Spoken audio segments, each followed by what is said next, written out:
واليوم في وقت الرخاء والتياسير شفنا العجب، لا والله الا الهبالي، يا كثر ما قامت تسوق المقادير، ويا شيب عيني لا ذكرت طرالي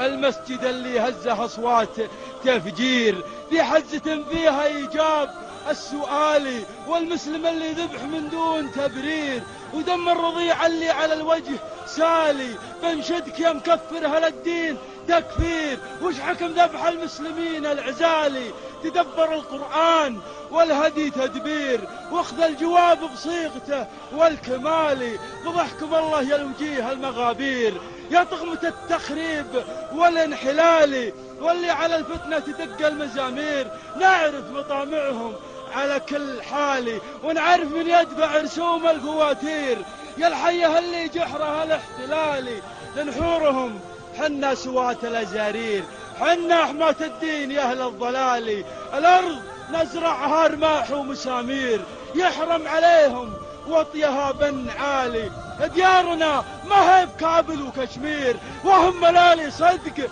وهم ملالي، عمينها الأجداد عجوا معاصير، بسيوفهم على ظهور الجمالي،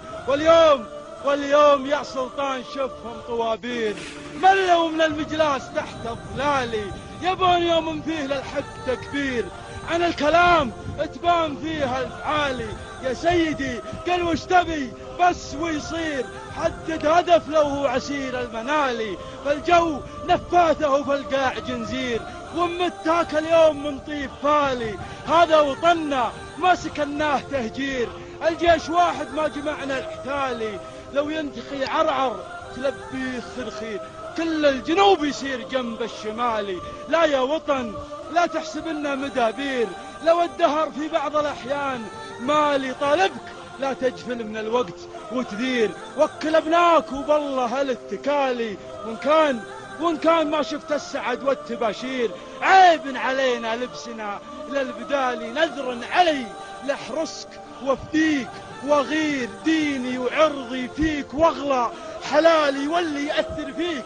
بيات تأثير، أفرى منه لو كان عمي وخالي، ومت واخذتني صروف المقادير، والله لو وصي فيك حتى عيالي. أمرك